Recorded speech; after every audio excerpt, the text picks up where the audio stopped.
ঈশান বুঝল না তিতির মানা করলো নাকি সম্মতি দিল। তবে ওকে ওখানে ওভাবেই দাঁড়িয়ে থাকতে দেখে আর নিজেকে সামলাতে পারল না। কোমরে থাবা বসিয়ে মুখ ডুবালো গ্রীবাদেশে একটানে ব্লাউজের ফিতা টান দিয়ে খানিকটা নামিয়ে দিল ডান পাশের অংশ। ইনারের কালো ফিতে আষ্টে পৃষ্ঠে আছে মখমলের মতো শরীরটায়। চুমুতে চুমুতে ভেজা শরীর আরেক দফা ভিজে উঠল। বৃষ্টির পানি ভিজিয়ে দিচ্ছে সর্বাঙ্গ। সঙ্গে সঙ্গে পরম আবিষে ঈশান শুষে নিচ্ছে সব। চুমুর সাথে সাথে কামড়ে জর্জরিত হচ্ছে জায়গাগুলো। তিতিরের হাত আনমনি উঠে এলো পিছনে। ঈশানের কাঁধ খামচে ধরল সে হাত। ঈশান মুখ তুলল, ঘোর লাগা দৃষ্টি ফেললো ইনারের ফিতের উপর। ঠোঁট নামিয়ে ছোঁয়ালো সেটাই, মুখের সাহায্যে নামালো সেটাও বেশ খানিকটা। তিতিরের শরীর এবার ভেঙে আসছে, দাঁড়িয়ে থাকতে পারল না। অবশ্য শরীর ছেড়ে দিল, মিশে গেল ঈশানের সাথে। ঈশান হ্যাঁচকা টানে ঘুরিয়ে ফেললো তিতিরকে নিজের দিকে। চুলগুলো পিছনে ঠেলে দিয়ে এক হাত গলিয়ে দিল চুলের নিচে। চুলগুলো হাতে পেঁচিয়ে কপালে কপাল ঠেকালো তিতিরের। চোখ জোড়া বন্ধ, দাবানলে পুড়ছে দূর দুটো মানব হৃদয়। ঈশান অনুমতির প্রয়োজন বোধ করলো না। এবারে পাতলা ওষ্ঠে মেলালো নিজের অধর। পেটের মধ্যে হাজারো একটা প্রজাপতি ওড়াউড়ি করছে যেন তিতিরের। চুমুর তালে নিজের হাত দুটো দিয়ে আঁকড়ে ধরল ঈশানের ঘাড়। অবশ্য শরীরের সম্পূর্ণ ভার ঈশানের শরীরের উপর। তিতিরের নরম সত্তা ঈশানের শক্তপোক্ত বুকে মিশে আছে। ঈশানের পাগলামি ক্রমশ বাড়ল। উন্মাদের মতো করছে ঈশান। ছেলেটার অষ্টজোড়ায় তীব্র ছোঁয়ায় তাল মেলাতে পারছে না তিতির। ছটফট করছে সে। তিতিরের শ্বাস নিতে চাওয়ার ক্ষুদ্র ক্ষুদ্র চেষ্টাটুকুকে বায়ে পিষে আগের থেকেও দ্বিগুণ উন্মাদের মতো আঁকড়ে ধরছে মেয়েটার অধৈর্যরা। মিনিট ছয়েক পর ঈশান আচমকা থামলো। সেই সুযোগে বুক ভরে শ্বাস নিল তিতির। তবে ক্ষান্ত হয়নি ঈশান। তিতিরকে ঠেলে বসিয়ে দিল প্রশস্ত কোমর সমান দেয়ালের উপর।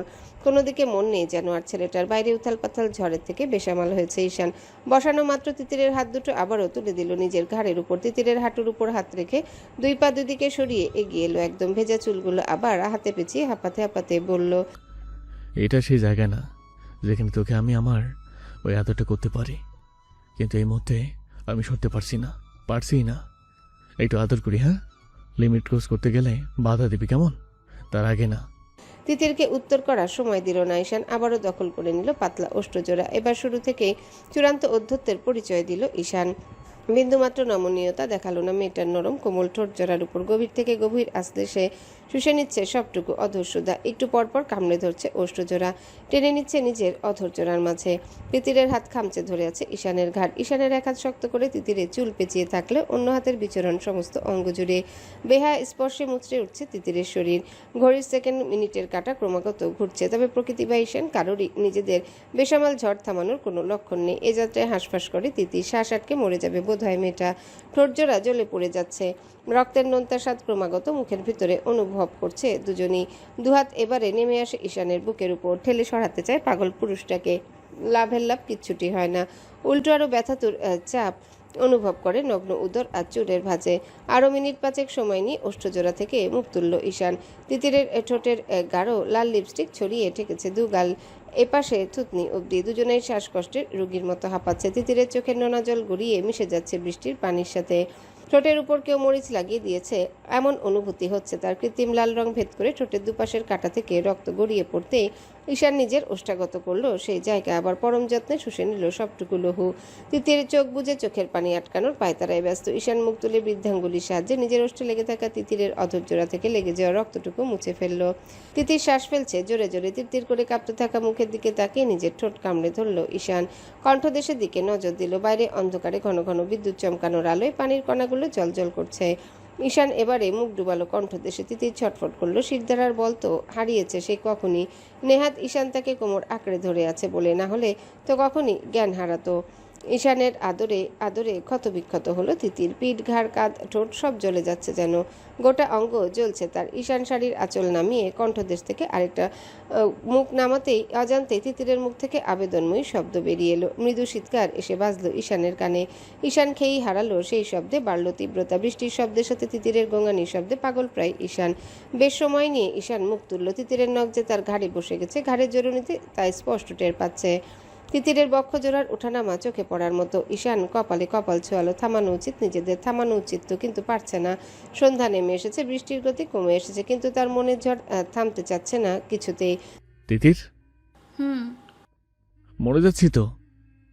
তিতির হাঁপাচ্ছে। শব্দ উচ্চারণের মতো শ্বাস প্রশ্বাসের জন্যেই তার। ঈশানও হাঁপাচ্ছে। বুকের ভেতরে হৃৎপিণ্ড খাঁচা ছেড়ে বেরিয়ে আসতে চাচ্ছে। তিতিরের নিচের ঠোঁটে নিজের বৃদ্ধাঙ্গুলি চেপে ধরল। হাসকি স্বরে বলল, আই ওয়ান্ট মোর। তিতির চোখ খোলে না, দুদিকে মাথা নাড়ে, আর নয় সেটা বোঝায়। তাহলে কাছে আসার অনুমতি দিস কেন? চাস না আমাকে তুই? তিতির ঈশানের পাঞ্জাবির কলার আঁকড়ে ধরা, এখনো তিরতির করে কম্পিত আঁখি জোড়া খোলে, নিভু নিভু দৃষ্টিতে দেখে মুখের একদম কাছে আরো এক জোড়া ঘোলাটে হয়ে আসা আকুল দৃষ্টি। ঈশান কপালে কপাল রেখে চোখ বুঝলো, জোরে শ্বাস টেনে বলল। আমার তোকে লাগবে। তিতিরের নীরবতায় অশান্তি লাগছে। ঈশানের কোমরে শক্ত চাপ প্রয়োগ করে হিসিয়ে প্রশ্ন করে। জল দিচ্ছিস না কেন? তিতিরের কণ্ঠ কাঁপছে, গলার কাছে দলা পাকিয়ে আছে। কি বলবে সে, নিজেকে সামলাতে ব্যস্ত। সে আমতা আমতা করে বলল। কি বলবো? সংসার করবি আমার সাথে? হুম। কবুল পরে এতটা দূরত্ব রেখে সংসার হয়? সংসারে স্বামী সন্তান আদর ভালোবাসা লাগে না? লাগে। তোর লাগবে না? লাগবে। কবে সেটা? কবে সেটা কি করে মুখে বলবে তিতির? তাছাড়া এটা সংসার চাওয়ার জায়গা নাকি সংসার সন্তানের এই প্রসেস শুরু করার জায়গা? বাড়ি চলুন। ঈশান মাথা তুলে আঙ্গুলের সাহায্যে তিতিরের মুখটা তুলল। তিতির তাকাতে পারছে না ঈশানের দিকে। তার লিপস্টিকের রঙে ঈশানের ঠোঁটের আশেপাশে ও লাল হয়ে আছে। লজ্জায় মরে যাচ্ছে সে। ঈশান তিতিরের কাঁধে ভেজা চুমু এঁকে ইনারের ফিতে আর ব্লাউজ দুটোই তুলে দিল। হাসকি স্বরে বলল। আমি আর সময় দিতে পারবো না, নিতেও পারবো না। আমি হার মানলাম। আমি তোকে ছাড়া থাকতে পারছি না। মরে যাচ্ছি তোর দহনে, প্রতিনিয়ত ঝলসে যাচ্ছি তোর রূপের ওই অগ্নিফুলঙ্গিতে। দূরে থেকে পড়স না আর। হয় নিজে সম্পূর্ণ পুড়িয়ে দে, না হয় আমাকে সেই অনুমতি দে। আদর করার অনুমতি চাই তিতির, আজকেই চাই। তিতির আচমকা চেপে ধরল ঈশানের মুখ, কপাল ঠেকালো নিজের হাতের উপর, কোনো মতে বলল। আর কিছু বলবেন না প্লিজ, পাগল করে দিচ্ছেন আপনি আমায়। ঈশান তিতিরের হাত সন্তর্পণে সরিয়ে দিল। হাসকি স্বরে বলল। হুম, পাগল করতে পারিনি এখনো, পারলে দূরে রাখতে পারবি না। তিতির চোখে চোখ মেলালো, আশেপাশে নজর বুলিয়ে নিচের ঠোঁট কামড়ে খানিকক্ষণ পর মিনমিনে কণ্ঠে বলল। এটা কি কাছে টানা জায়গা? বাড়ি গেলে তো বাহানা করবি। তিতির মাথা ঝুঁকিয়ে ফেললো, বুকের উথাল পাথাল সামাল দিয়ে বলল। করব না। ঈশান চমকালো, ঠিক শুনলো কিনা বোঝার জন্য হাসকি স্বরে বলল। আমি আজ কাছে টানবো তোকে, তোর সবটুকু কেড়ে নেব, তোর নারীতে দখল তৈরি ফেলবো। সেটার অনুমতি দিচ্ছিস? লজ্জায় রক্তি মুখ আরেকটু ঝুঁকিয়ে মাথা নাড়ল তিতির। মুখে বল। দেব।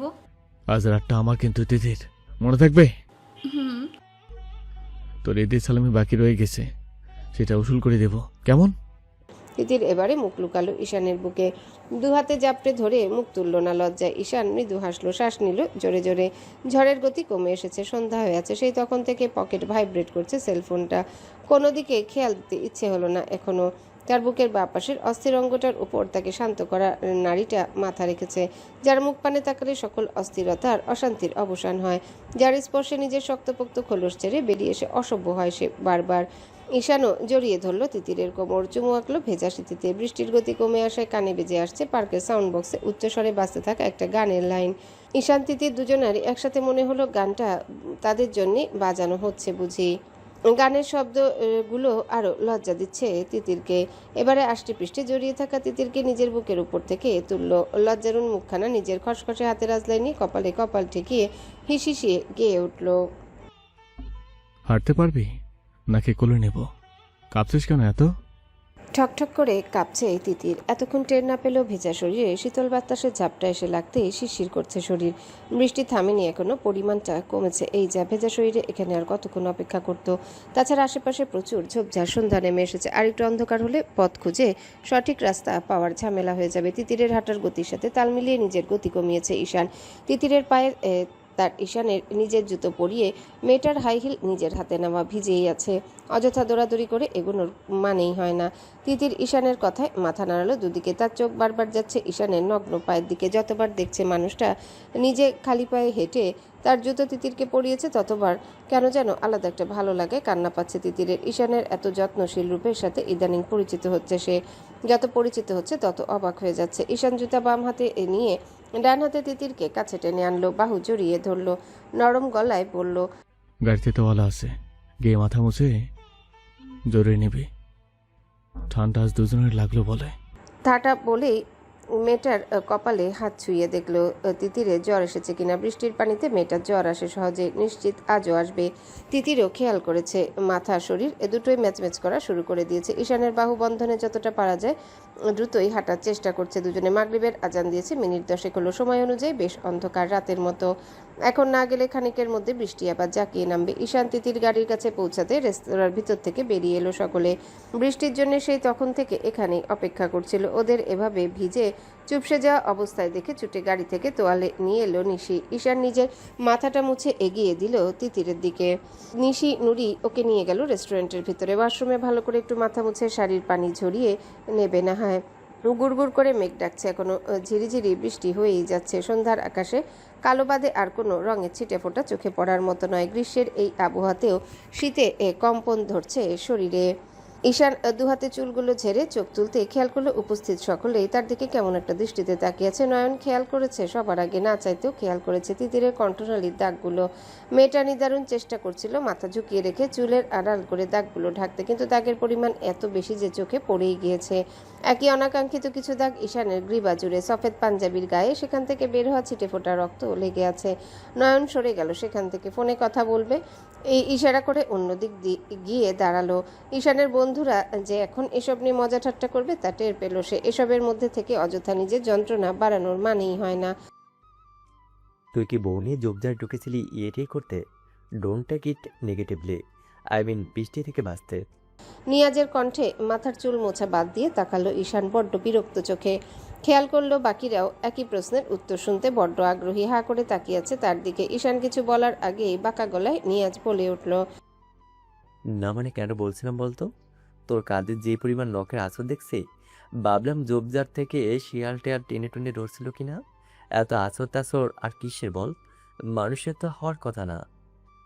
ঈশান সরু চোখে তাকিয়ে রইল। নিয়াজ ঠোঁট টিপে হাসছে। পাশেই নাইম সাজিদ তো ঘুরে দাঁড়ালো হাসি আড়াল করতে। অনিমা ঋতু তমা পাশাপাশি দাঁড়িয়ে মিটিমিটি হাসছে। শয়তানগুলো যে চোখ দিয়ে গিলে খেয়েছে তা বুঝতে বাকি রইল না ঈশানের। ভুল অবশ্য তারই। হুশ খুইয়ে জায়গা না বুঝে কাজ করলে এমন এম্বারেসিং মোমেন্টে তো পড়তেই হবে, এ স্বাভাবিক সেটা। ঈশান দেখলো নিশি নুরি আর তিতির এদিকে আসছে। ভেজা শাড়ির উপর তোয়ালে জড়িয়ে, গায়ে হাতে একটা ধোয়া ওঠা কফি বা কিছু একটা। দুহাতে সেটা চেপে রেখে ঠকঠক করে কাঁপতে কাঁপতে এদিকেই আসছে। ঈশান ওদিকে ঘোর লাগা চোখে তাকিয়ে গম্ভীর কণ্ঠে বলল, it just a cat. Niaz ঈশানের দৃষ্টি অনুসরণ করে দেখলো তিতিরকে। আরও হাসি পেল। সাজিদের সাথে চোখাচোখি হলো। ওরাও মুখ টিপে হেসেই যাচ্ছে। নিয়াজ কপট ভাবুক হয়ে চিন্তিত কণ্ঠে বলল, তা বিড়ালটা কি জঙ্গলি? আহারে কি অবস্থায় না করেছে। কি করেছিলি ভাই বিড়ালটার সাথে? বিড়াল মারার মিশনে নেমেছিলি এই জোবজারে? Shut up.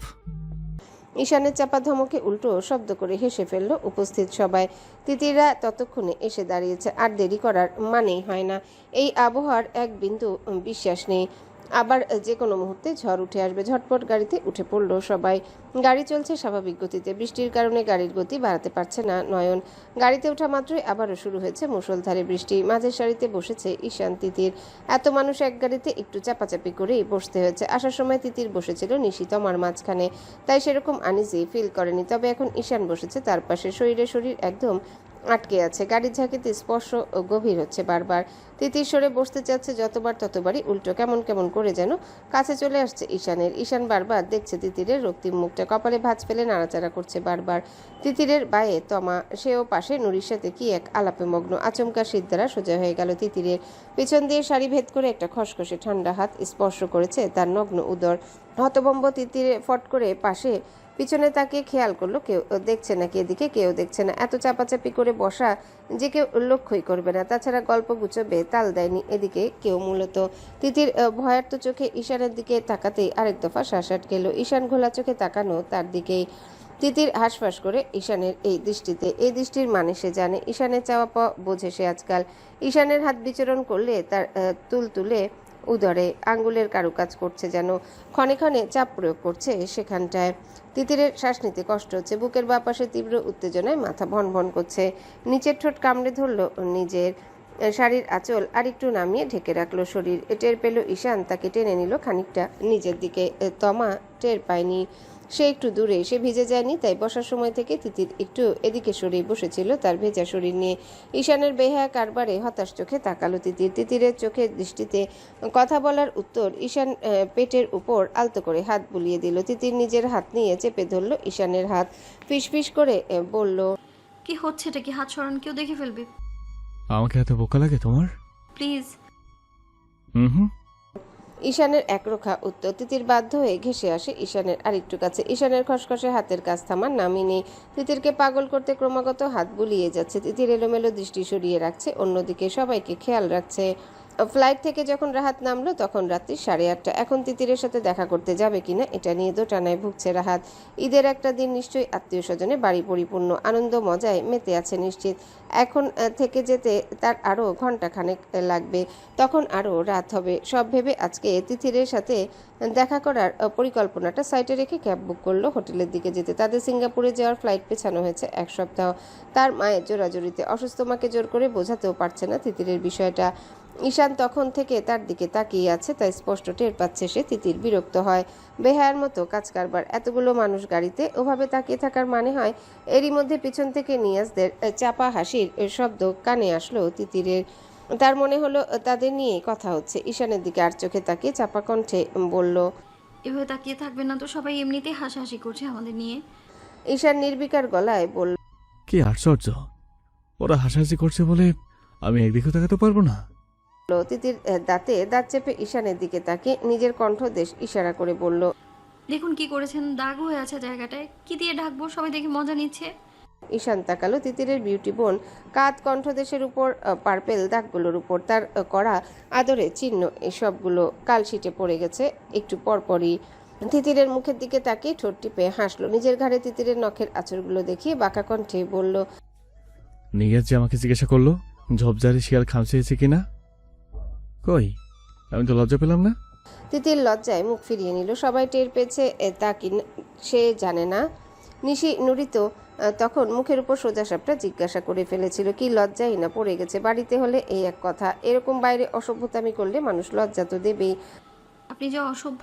কথাটা বলেই খেয়াল হলো নিয়াজ ভাইদের প্রশ্নে অসভ্য লোকের অসভ্য উত্তর হওয়া খুবই স্বাভাবিক। চাপা গলায় বলল, কিন্তু আপনি কি উত্তর দিলেন? ঈশান ঠোঁট টিপে হাসি সংবরণ করে তিতিরের কানের কাছে মুখ নিয়ে ফিসফিসিয়ে বলল, my personal cat has crush me. Titir হতবিহ্বল হলো ঈশানের কথা। লোকটা এটা বলেছে সবাই, এ কি লজ্জার কথা। ঈশানের দিকে তাকিয়ে দাঁতে দাঁত চেপে বলল, ছি, বাজে অসভ্য লোক। আমি বিড়াল? গম্ভীর করে ফেললো ঈশান নিজের মুখ। দুদিকে মাথা নেড়ে বলল, hmm, not only cat, wine cat. তিতিরের হাত কিল বসালো ঈশানের উরুর উপর। লজ্জায় কান দিয়ে গরম ধোয়া কুণ্ডলি পাকিয়ে বের হচ্ছে। কপালে হাত টেকে চোখ খিচে বন্ধ করে রইল। কথা বলায় ভুল এই লোকের সামনে। হোটেলের সামনে নেমে ভাড়া মিটিয়ে নিজের বুক করা রুমের উদ্দেশ্যে হাঁটা ধরলো রাহাত। লিফটে উঠতে আরেকজন নারী এসে প্রবেশ করলো। সঙ্গে সঙ্গে রাহাত থমকালো, তবে মেয়েটা মোটেও চমকালো না। রাহাত খেয়াল করলো একই ফ্লোরে যাবে দুজনায়। মেয়েটা এবার তাকালো রাহাতের দিকে, মুচকি হাসলো। এক মেয়ের জন্য আর কতজন লাইন ধরবেন বলুন তো? রাহাত সরু চোখে তাকালো। মেয়েটার প্রথম কথাই এটা হবে বুঝতে পারেনি রাহাত। খানিকটা অপ্রস্তুত হয়ে বলল, পার্ডন? মেয়েটা নিজের খোলা চুলগুলো কাঁধের উপর থেকে সরিয়ে দিল। চোখের চশমাটা মাথার উপর তুলতে তুলতে বলল, তিতির পাখির কথা বলছিলাম। মেয়েটার মুখে তিতিরের নাম শুনে ভ্রু কুচকে ফেললো রাহাত। তাদের ফ্লোর চলে এসেছে, পাশাপাশি দুটো রুম, পাশাপাশি হাঁটছে মেয়েটা। রাহাত কিছু বলার প্রয়োজন বোধ করলো না।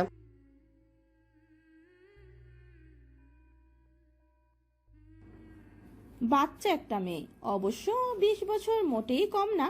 তবে ওর জন্য যারাই বশ হয় তারাই ওর থেকে কম হলেও 8-10 বছরের বড়। কেউ প্রফেসর, সাইকোপ্যাথ, বিজনেসম্যান। মেয়েটার ক্ষমতা আছে বলতে হবে। বিবাহিত হয়েও আশিকদের লাইন লাগিয়ে দিয়েছে নিজের পিছনে। খিলখিল করে হেসে ফেললো কথাটা বলেই। রাহাত নিজের রুমের লক খুলতে খুলতে বলল, আপনার আশিকও বিবাহিত, মাইন্ড ইট। মুহূর্তে মুখের হাসি মিলিয়ে গেল। মেয়েটা শক্ত চোখে তাকালো, কিন্তু ততক্ষণে রাহাত শব্দ করে নিজের রুম লক করে ফেলেছে। রাহাত দরজা আটকে জোরে জোরে শ্বাস নিল। আর কে তিতিরের পিছনে পড়ে আছে? ঈশান না হয় বিয়ে করেছে, কিন্তু আর কার কথা বললো মেয়েটা? প্রফেসর, সাইকোপ্যাথ, এরা আবার কারা? মেজাজ খারাপ হয়ে আসলো। তিতির তার ছাড়া আর কারো হতেও পারে না। 10টা বাচ্চা হলেও তিতির তার হতেই হবে। চন্দ্রকাননে রাইসুল দেওয়ানের বেশ কিছু বন্ধু বান্ধব এসেছে। তাছাড়া চন্দ্রা দেওয়ানের গ্রামের আত্মীয় স্বজনরা তো আছেই। বাড়ি মানুষজনে ভরপুর। ছেলেমেয়েগুলো ফিরতে 7 কলা পূর্ণ হবে একেবারে। ডিনার টেবিলে বসে বন্ধুদের সাথে আড্ডা দিতে দিতে খাবার খাচ্ছেন বাড়ির কর্তারা। ঈশানরা যখন ফিরল তখন ঘড়ির কাঁটা ঠিক ঠিক 9টা। বাইরে আবার ঝুম বৃষ্টি। ছেলেমেয়েগুলোকে এভাবে ভেজা কাক হয়ে আসতে দেখে রাহেলা ছুটলেন সেদিকে। বৃষ্টিতে ভিজেছিস কেন সবাই? তিতির হাঁচি দিচ্ছে ক্রমাগত। ঈশানের নাকের পাটা লাল হয়ে এসেছে, বাকিরা সেরকম ভিজে না গেলেও এদের অবস্থা তো বেহালি। সাজিদরা যার যার বাড়ির সামনে নেমে গিয়েছে, তোমাকেও বাড়িতে নামিয়ে দিয়ে এসেছে। নয়ন গাড়ি পার্কিং করে ভিতরে আসবে। রাহেলা, রিশা, রোশনি, রাফিকে আগলে ডাকলো মুক্তাকে ভেজা কাপড়গুলো পাল্টে দিতে, আর বড়গুলোকে তাড়া দিল দ্রুত উপরে গিয়ে কাপড় ছেড়ে নিতে। রইসুল দেওয়ান এর বন্ধুদের বিনিময়ের সাথে সালাম দিয়ে উপরে গেল সকলে। তোর মেয়েরা তো এক একজন মাশাল্লাহ রাসু, মাশাল্লাহ মাশাল্লাহ, এক একজন পরী। রাইসুল দেওয়ান বন্ধু হাফিজের কথা শুনে মৃদু হাসলো, নরম কণ্ঠে বলল, আলহামদুলিল্লাহ, আল্লাহ দিয়েছেন মেয়েদের সবাই এক একটা রত্ন আমার। তোর মেয়েটা তো বড় হয়ে গেছে, বিয়ে শাদির কথা ভাবছিস না? আমার ভাতিজা আমেরিকার একটা সফটওয়্যার কোম্পানির অনার, বিশাল কারবার ওদের ওখানে, পাত্রী খুঁজছে। তোর মেয়েটা তো মাশাল্লাহ। রাইসুল দেওয়ান স্ত্রীর দিকে তাকালেও রাহেলা তার দিকে তাকিয়ে আছে। রাইসুল সাহেব গলা খাকারি দিয়ে বললেন, করছে এখনো, আমিও চাপটাপ দেই না। তাছাড়া জানিসই তো আমার মা বেঁচে আছেন এখনো। নাতি নাতনিদের বিয়ের ক্ষেত্রে সে খুব সচেতন। তা তো অবশ্যই, খালাম্মার সাথে কথা বলে দেখিস, ছেলেটা খুবই ভালো, নিশিমায়ের জন্য একদমই পারফেক্ট। মাথা নাড়লেন বন্ধুর কথায়। মেয়েরা বড় হচ্ছে, নিশি এবার মাস্টার্সে, বিয়ের বয়স হয়ে গিয়েছে, আজ বাদে কাল পরের ঘরে দিতেই হবে। মেয়েদের কতকাল মায়া করে আটকে রাখা যায়? তিতিরটা সবার ছোট, তার বিয়ে দিতে হয়েছে, হোক সেটা নিজের ঘরে তবুও। আর নিশি নুরি দুজনাই যথেষ্ট বড় ওর থেকে, তাদের কথা এখন ভাবা শুরু করতেই হবে। নয়ন নিশি নুরি একে একে সবারই বিয়ে দিতে হবে সামনের বছর কয়েকের মধ্যে। তাছাড়া চাইলে তো আর যোগ্য পাত্র চোখের পলকে মেলে না, খোঁজাখুঁজির উপরই থাকতে হয়। তিতিরকে না হয় নিজের ছেলে দিয়ে বিয়ে বউ করেছেন, বাকি মেয়েদের তো আর তা নয়। সময় নিয়ে ভালো ছেলের খোঁজ করে যেতেই হবে। আমি আগে ওয়াশরুমে যাব। তিতির নিজের হাতে জামা কাপড় নিয়ে ঈশানের পিছন পিছন এসে দাঁড়িয়েছে।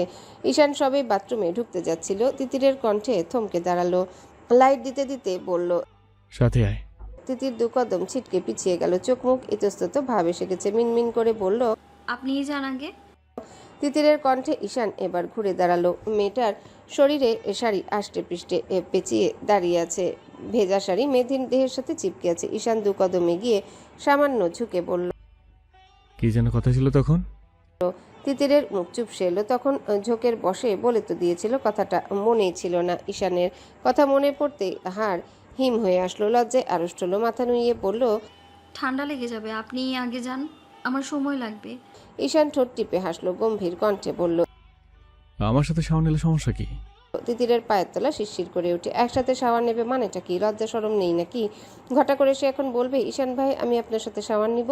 আজব মানুষ একটা। কথা বাড়াবেন না, ঠান্ডা তিতিরের কথা শেষ হয় না, নিজেকে আবিষ্কার করে ঈশানের দু হাতে। আতঙ্কে চেঁচিয়ে ওঠে তিতির। আরে কি করছেন? নামান আমায়, আপনি শাওয়ার নিয়ে আসুন। ঈশান নামালো না। তিতিরকে ইশারা করলো হাতের জামা কাপড়গুলো পাশের কেবিনেটের উপরে রাখতে। তিতির কাপা হাতে রাখতে ওয়াশরুমে ঢুকে ছিটকিনি আটকালো। তিতির ভয়ে জড়সড় হয়ে গেছে। তখন দুজনের মধ্যে হওয়া সমস্ত কথাগুলো মাথায় এসে বাড়ি খেতে লজ্জায় কুকড়ে যাচ্ছে। ঈশান বাথটাবের কিনারায় বসালো তিতিরকে, হাঁটু ভেঙে বসে পড়লো ওর সামনে। কথা দিয়ে কথা রাখতে হয়, এটা শিখিসনি? তিতিরের শরীর সত্যি কাঁপছে। হুটহাট চাইলেই সব হয় নাকি? একটু প্রস্তুতি আছে না? বাড়ি এসে সারতে পারলো না, বাথরুমে টেনে এনে উল্টাপাল্টা কথা মনে করিয়ে দিলে ভয় হবে না? তিতির আমতা আমতা করে বলল। আমার একটু সময়। কথা শেষ হতে দিল না ঈশান। খোলা চুলের নিচে হাত গলিয়ে ঘাট চেপে নিজের দিকে টেনে ঠোঁটে ঠোঁট ডুবালো। অতর্কিত আক্রমণের জন্য অপ্রস্তুত ছিল মেয়েটা।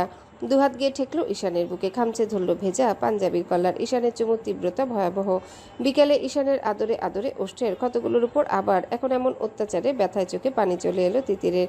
ঈশান ঠোঁট ছেড়ে হাঁপাতে হাঁপাতে বলল, কাঁদছিস কেন? You don't like it. তিতিরের উত্তরের আশায় সে থোড়াই ছিল। সেকেন্ডের ব্যবধানে আবারও হামলে পড়ল নরম ওষ্ঠজোড়ার উপরে। গভীর আঁচলে সে টেনে নিচ্ছে তিতিরের অধঃসুধা। এত মনোযোগে ধরন দেখে মনে হবে এই মুহূর্তে এর থেকে গুরুত্বপূর্ণ আর কিছু হয় না। ঈশানের বুঝি তিতিরের ঠোঁটের ক্ষতর কথা মাথায় এসেছে। দংশনের থেকে আদরই বেশি টের পাচ্ছে তিতির। ক্রমাগত তিতিরের নিচের অধর টেনে নিচ্ছে, আলতো কামড়ে আবেশে অতিষ্ঠ করে তুলছে তিতিরকে। ঈশানের ঠোঁটে ঠোঁট রেখে পাঞ্জাবির বোতাম খুলে ফেললো। কয়েক সেকেন্ডের জন্য ঠোঁট জোড়া ছেড়ে একটানে খুলে ফেললো পাঞ্জাবিটা। তিতির বুক ভরে শ্বাস টানার আগে আবার ঈশান ওষ্ঠাগত করে নিল। তিতিরের শরীর কাঁপছে। ঈশানের উন্মাদনায় ভয় পাচ্ছে সে, কি হতে চাচ্ছে ধারণা করতে পায়ের নিচের মাটি সরে যাচ্ছে। তার একটু তো সময় দেওয়া উচিত নাকি? মেয়েদের একটু হলেও প্রিপারেশন থাকে, অন্তত সেটুকুরও সময়টাও কি লোকটা দেবে না? ঈশানের দক্ষ হাত তিতিরের বুকের উপর থেকে সরিয়ে ফেলেছে। আঁচল ব্লাউজের বোতামে হাত রাখতে তিতির চেপে ধরল ঈশানের হাত। তিতিরের হাতের বাধা পেয়ে ঠোঁট ছেড়ে বিরক্তি চোখে তাকিয়ে বলল, থামছিস কেন? I want this night.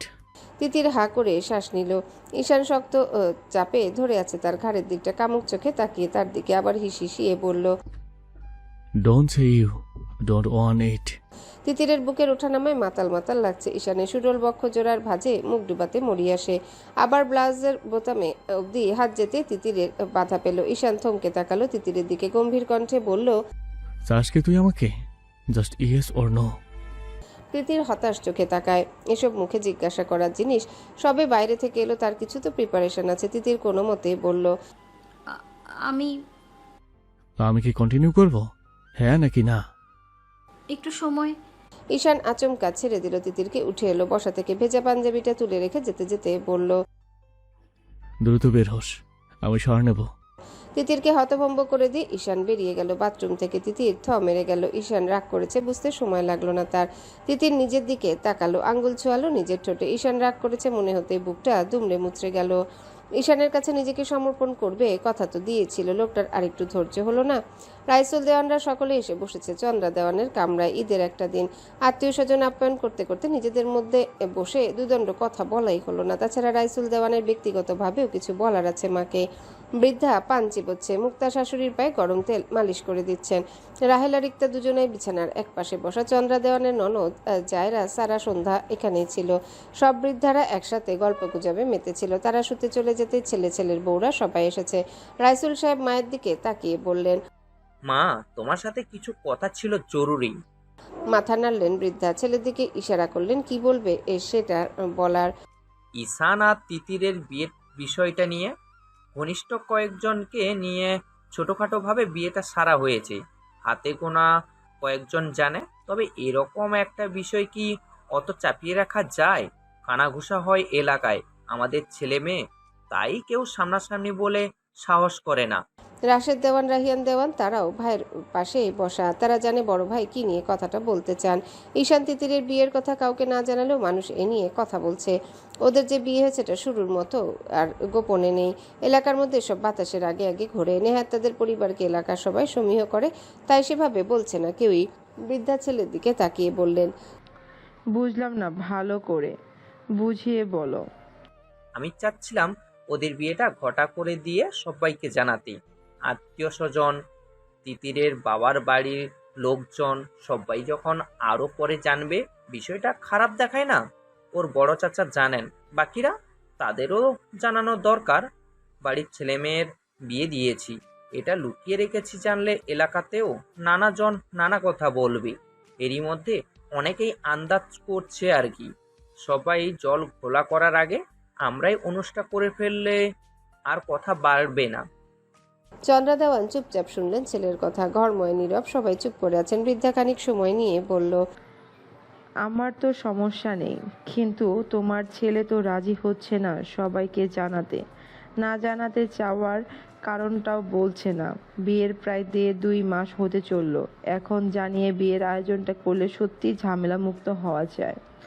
মাথা নাড়লেন সকলে। সবাই কম বেশি এটাই ভাবে। চন্দ্রা দেওয়ান তো আরো আগে থেকেই চান ধুমধাম করে একটা আয়োজন করতে, কিন্তু ঈশানের বারণে এগোতে পারছে না তারা। ঈশানের সাথে কথা বলা দরকার, তিতিরও মত জানা দরকার। বিয়েটা যখন হয়েই গেছে, জানাতে সমস্যা কোথায়? বলে দেখো তোমার ছেলেকে, তার আর কত সময় লাগবে সে জানে। যতটা সম্ভব দ্রুত সাবান নিয়ে বেরিয়ে এলো তিতির। ঈশান বারান্দায় বৃষ্টির মধ্যে দাঁড়িয়ে আছে নাকি লোকটা। তিতির মাথায় তোয়ালেটা পেঁচিয়ে হুড়মুড়ি এগিয়ে গেল বারান্দায়। বাইরে বেশ বৃষ্টি এখনো। ঈশান উদাম শরীরে দাঁড়িয়ে আছে, বৃষ্টির ঝাপটায় পেশল শরীরটা চিকচিক করছে। তিতির খুব খুব কাশলো, ধীরে ডাকলো, ঈশান ভাই, আমার হয়ে গেছে, শাহ নিয়ে নিন।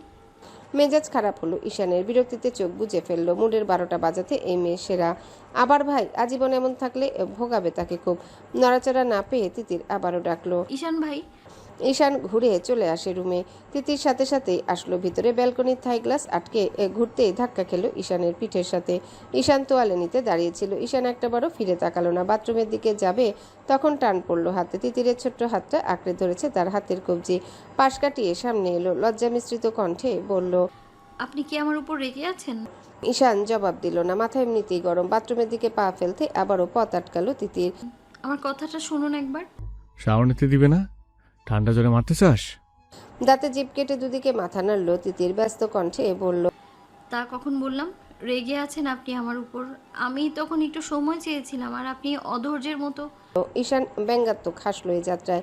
গম্ভীর কণ্ঠে বলল, সময় চেয়েছিস, দিয়েছি। এত কৈফিয়ত দিচ্ছিস কেন? বিয়ের প্রায় 2 মাস হতে চলল, সব ঝামেলার অবসান ঘটল। তারপরে তোকে নিজের করে চাওয়া আমি কি অবৈধ? বিয়ে করার বউ তুই আমার। প্রথম রাতে জোর করতে পারতাম না? দিনের পর দিন কেটেছে। নিজের ধৈর্য অন্তত ঘাটিয়ে তোকে কাছে টানতে পারতাম না? সময় নিয়েছিস, তোকে সময় দিয়েছি। এত কিছুর পর আজ যদি শুনতে হয় আমি অধৈর্য, তাহলে তুই ঠিকই, টেক ইউর টাইম। আমি কাছে টানবো না কখনো। নিজে যদি এ জীবনে কাছে আসতে মন চায় আসতে পারিস, নাহলে কিচ্ছু হবে না আমাদের। কথাটা আগে বলেছিলাম, আবার বললাম। ঈশান আসাদ কিন্তু কথা রাখতে জানে। তিতির মাথা নুইয়ে ফেলল খানিকটা। সে কি চাইলো আর কি হলো? তার দুহাত এখনো চেপে ধরে রাখা ঈশানের হাতের কবজি। ধুকপুক করছে বুকটা। খানিকক্ষণ ইতস্তত করে লজ্জারুণ মিনমিনে কণ্ঠে বলল, আমি জাস্ট তখন ফ্রেশ হওয়ার জন্য সময় যাচ্ছিলাম আজ রাতে। তিতিরের কথা শেষ না করে থেমে রইল। ঈশান ভ্রু কুঁচকে তাকালো তিতিরের দিকে, তবে মন গড়ল না। তখন বাধা দেওয়ায় হুট করে রাগ মাথায় চড়েছে। তিতিরের হাত ছাড়িয়ে দিয়ে গম্ভীর স্বরে বলল, আমাকে ভয় পেতে হবে না। বাঘ ভালুক নাকি আমি? এতদিন জোর করিনি, আজও করব না। তোর ইচ্ছা না থাকলে কাছে টানার মানে হয় না। তোর সিদ্ধান্ত এটা। ঈশান আবার পা বাড়াতে তিতির দুহাতে জড়িয়ে ধরল ঈশানকে। ঈশানের নগ্ন ভেজা বুকে এসে ঠেকলো তার নরম গাল। হুট করে ওভাবে কাছে টানেন। আমি মানসিক শারীরিকভাবে ফিট ছিলাম না তখন। ঈশান ঠোঁট কামড়ে দাঁড়িয়ে রইল। তিতিরকে ধরল না। তার কেন জানি মনে হচ্ছে সত্যি বুঝি সে উতলা হচ্ছে বেশি। মেয়েটাকে একটু সময় বোধহয় দেওয়া উচিত। তাদের মধ্যে সব ঠিক হলো 4-5 দিন। তিতির সম্ভবত এখনই চাচ্ছে না, বা মেয়েদের আলাদা একটা মানসিক প্রিপারেশনের দরকার হয়। সে বারবার যোগ করেই খেই হারিয়ে মেয়েটাকে আরো অপ্রস্তুত করে দিচ্ছে। ঈশান দুহাতে তিতিরকে সরালো। তিতির আহত চোখে তাকালো। ঈশান গমগমে কণ্ঠে বলল, টেক ইউর টাইম। ঘুরে ফিরে ওই কথা না হয়ে থাকুক। তুই যেদিন মুখ দিয়ে বলবি আমাকে এখন তো লাগবে, আমি তখন তোকে নিজের করে নেব। এখন ছাড়, মাথা যন্ত্রণা করছে। শাওয়ার নিতে আয়, দেরি হলে জ্বর হতে পারে। তিতিরকে পাশে সরিয়ে ঈশান দাঁড়ায় না। তিতির আহত চোখে তাকালো। লোকটা এত অবুঝ কেন? সে কি বাধা দিত আজ রাতে? এটা একবারও বলেছে এত একরোখা হলে চলে? দরজায় শব্দ হতে এগিয়ে গিয়ে দরজা খুলল তিতির। বাইরে নিশি এসে দাঁড়িয়েছে। তাদের নিচে ডাকা হচ্ছে। চন্দ্রা দেওয়ান ডেকেছেন সবাইকে। বোনকে বলে দিল ঈশান বের হলে একসাথে আসবে দুজন। নিশি চলে যেতে আবার সেলফোন বাজার শব্দে ভ্রু কুচকালো। ব্যাগ থেকে বেরি করা হয়নি ফোনটা। সকালে মিনুর সাথে কথা হয়েছিল, কথা শেষ করতে পারেনি সম্ভবত সেই। তবে ফোনের দিকে তাকাতেই অচেনা নাম্বার। ট্রু কলারেও কোনো নাম দেখা যাচ্ছে না। অচেনা নাম্বার থেকে কল আসলে আজকাল রাহাতের কথা মাথায় আসে তার। তখন ভয় হয়। দ্বিতীয়বার ফোন বাজতে জানালার কাছে গিয়ে ফোনটা তুলল। পাশ থেকে ভীষণ সফট পুরুষালী একটা কণ্ঠ শোনা গেল। তিতির, কি? কেমন আছো? আলহামদুলিল্লাহ। কে বলছেন? পথে ঘাটে ফুল কেনার অভ্যেস আর নেই? জি, মানে বুঝলাম না। তোমাকে বাঁচাতে গিয়ে একটা গাড়ি এক ফুলওয়ালির উপর তুলে দেওয়া হয়েছিল, মনে আছে? তিতির থমকালো। থরথরিয়ে কেঁপে উঠল শরীর। চোখের সামনে ভেসে উঠল কয়েক বছর আগের একটা চিত্র, একটা দুর্ঘটনা। কিন্তু লোকটা কি বলল? তাকে বাঁচাতে গিয়ে মানে? আপনি কে? গাড়ির মালিক। কি সব বলছেন? কেন ফোন করেছেন? এ বাবা, তুমি জানতে না গাড়িটা তোমার উপরে উঠতো? পর মুহূর্তে তোমার রূপে মুগ্ধ হয়ে পরিকল্পনা পরিবর্তন করতে হয়, জেনে হোক বা না জেনে। একটা মানুষের মৃত্যুর জন্য দায়ী তুমি। সি। তিতির ফোন কেটে দিল। কাপা হাতে ফোনটা ছুড়ে দিল বিছানায়। ঈশান বের হয়নি এখনো। ওই ঘটনার পর দীর্ঘদিন সাইকিয়াট্রিস্ট দেখাতে হয়েছে তার। চোখের সামনে থেতলে যাওয়া মৃতদেহ দেখে শয্যাশায়ী ছিল বহুদিন। একে বয়স কম ছিল, তার উপর গাড়িটা সম্ভবত তাকেই ধাক্কা দিত। ভাগ্যগুণে বেঁচে গেছে। সময়ের সাথে ভুলে গিয়েছিল সেসব। আজ হঠাৎ এরকম একটা ফোন কলে চোখের সামনে ভেসে উঠছে সব। সে কি করে দায়ী হয়? দুজনেই পথচারী ছিল। ঈশান বেরিয়েই ওভাবে তিতিরকে এক দৃষ্টিতে পাথর হয়ে দাঁড়িয়ে থাকতে দেখলো। মাথা মুছে তোয়ালে মেলে দিতে তিতির খেয়াল করলো ঈশানকে, ধীর গলায় বলল। নানু আপু রেখেছে। ঈশান কথা বলল না, টি শার্ট গায়ে জড়িয়ে বেরিয়ে গেল ঘর থেকে। তিতির দীর্ঘশ্বাস ফেলে। মানুষটার উপর মাঝে মধ্যে অস্বাভাবিক রাগ হয় তার। কখন কি কারণে রাগ করে তা সম্ভবত নিজেও বলতে পারবে না। সেই রাগের কারণ থাকুক বা না থাকুক, খালি তার আমি।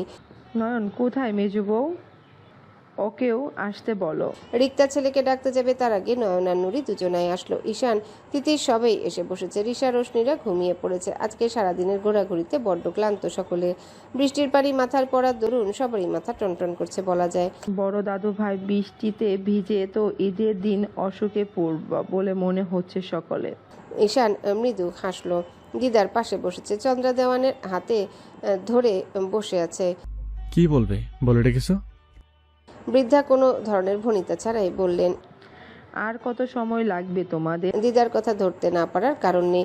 কয়েকদিন হলেই বাড়ির সকলেরই একই কথা, বাবা মা থেকে শুরু করে সবার। তিতিরকে দেখলো, রাহেলাকে ঘেঁষে বসে আছে, গম্ভীর কণ্ঠে বলল। এত তাড়াহুড়ো কেন? 2 মাস হতে চললো দাদু ভাই। এলাকায় একটা সম্মান আছে আমাদের। একটা সময় তোমাদের সম্পর্ক একরকম ছিল, এখন অন্যরকম। এলাকার মানুষ আগের সম্পর্কটা জানে, এটা কানা ঘুষাই জানবে। এটা কি ভালো দেখায়? দেওয়ান বাড়ির একটা মান সম্মান আছে তো। ঈশানের মুখ বেশ গম্ভীর। দিদার হাতে মুঠো শক্ত করে ধরে বলল। আমরা পালিয়ে বিয়ে করিনি দিদা, পরিবারের সম্মতিতে আইন ধর্ম মেনে বিয়ে করেছি।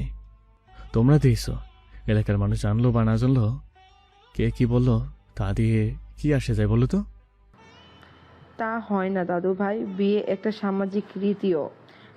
তাই তুমিও তো বললে। আর তুমিও তো বললে পালিয়ে তো আর বিয়েটা হয়নি, সম্মতিতেই হয়েছে। তাহলে জানাতে সমস্যা কোথায়? এই দেখো, বাড়িতে তোমার দাদুর বোনেরা, আমার যা ননদরা এসেছে। ওদেরও তো জানতে পারছে না। পরে যখন জানবে কতটা দৃষ্টিকটু দেখাবে। নাকি বিয়েটা এখনো তুমি মানতে পারোনি? ঈশান চুপ করে রইল। সবার কথা যুক্তিযোগ্য, কিন্তু তার অবচেতন মন কিছু একটাই বাধা দিচ্ছে। রিয়াজ নামের ওই ছেলেটার ঝামেলা ক্লোজ না করা পর্যন্ত সে তিতিরকে টাইমলাইনে আনতে চায় না। হতে পারে তবুও তিতিরের খোঁজ লোকটার কাছে আছে বা থাকবে। তবুও সে স্পষ্টত বলেছে ঈশানের রাগ সে তিতিরের উপর খাটাবে। ঈশান আশাদ নিজের জীবনে পরোয়া করে না, না আগে করেছে আর না তো ভবিষ্যতে করবে। কিন্তু এই কাছের মানুষগুলোর প্রশ্ন যদি ওঠে তাহলে সে অপারগ। ইয়াজ আদতে কে কি শত্রুতা তার ঈশানের সাথে, কেনই বা তার বোন বইয়ের পিছনে লেগে আছে সেটা না জানা অবধি তার সামনে পরিকল্পনা সাজাতেই পারবে না। দিদার দিকে তাকিয়ে বলল।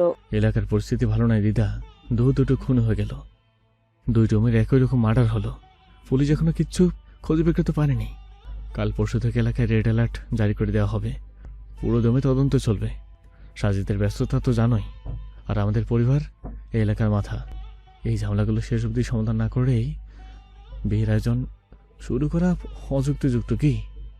খানিক দম নিল ঈশান, বাবা চাচাদের দিকে তাকালো, সবাইকে লক্ষ্য করে বলল। তোমার আমি জানতে চাই তিতির, আর আমি বিয়েটা মন থেকে মেনে নিছি। আমরা আমাদের মতো গুছিয়ে নিচ্ছি সবটা। আমাদের নিজেদের জন্য সময় নয়, পারিপার্শ্বিক বিষয়গুলো মিলে আর একটু সময় নেওয়া উচিত। বাবা ভুল বললাম কি আমি? রাইসুল দেওয়ান মনোযোগ দিয়ে ছেলের কথা শুনলেন। ছেলের কথাগুলো একদম দায়িত্বশীলের মতো কথা, সত্যিই তো তাই।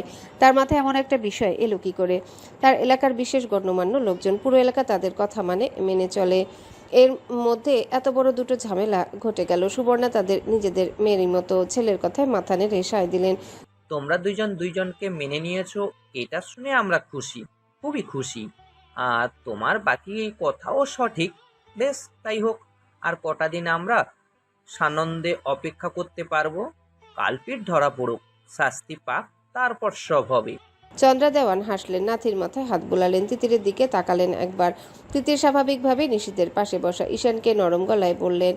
আমাকে একটা প্রশ্নের জবাব দাও দাদু ভাই, সত্যি বলবে তো? আমি তোমাকে মিথ্যে বলি? তা বলো না, তবুও কথাটা আমার পুতুলের আগে তোমাকে জিজ্ঞেস করতে চাই। কারণ তোমাদের বিয়ের সময় অমতটা তোমারই বেশি ছিল। ঈশান সহ সকলেই বুঝলো বৃদ্ধা এখন কি কথা বলতে চাচ্ছেন। হলো তাই চন্দ্রা দেওয়ান নাতির হাত নিজের বুকে টেনে শুধালেন।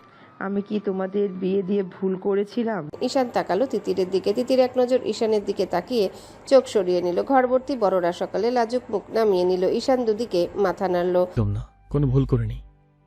আমরা ভালো আছি দিদা, মানিয়ে নিচ্ছি নিজেদের। সামনে ইনশাল্লাহ ভালো থাকবো, তোমার পুতুলকে ভালো রাখবো। ভরসা করে যখন আমার হাতে তুলে দিয়েছিলে, আশাটা কি ভরসা রাখবে শেষ অব্দি। হাত যখন ধরিয়ে দিয়েছ, তখন যে পরিস্থিতি হোক ধরেছি হাতটা। ওকে আগলে সামনের হাত ধরেই জীবন পাড়ি দিব। উপস্থিত সকলে এতটাই মুগ্ধ হলো ঈশানের কথায়, বলার বাহিরে। রাহেলা তো কেঁদেই ফেললেন এই যাত্রায়, বাকিরাও তাই। তিতির অবাক হয়ে তাকিয়ে রইল ঈশানের দিকে। আগের সাথে আজকের ঈশানের আকাশ পাতাল তফাৎ। আজকের ঈশান ওকে আগলে রাখে, ভবিষ্যতের ভরসা দেয়। আর কি লাগে? ভালোবাসার মানুষের হাতে হাত রেখে গোটা জীবন পাড়ি দিতে ভাগ্য লাগে। আর সেই ভাগ্য যে তারও আছে, ঈশান আজকাল প্রতি মুহূর্তে তাকে বোঝায়, যত্নে ভালোবাসায়। ভালোবাসি সত্যিই মুখে প্রকাশ করতে হয় না। নারীদের বিশেষ গুণের একটি, তারা ভালো মন্দ চট করে ধরতে পেরে যায়। ঈশানের জীবনে তাকে ভালোবাসি না বললেও চলবে, শুধু মানুষটা কখনো না বদলাক।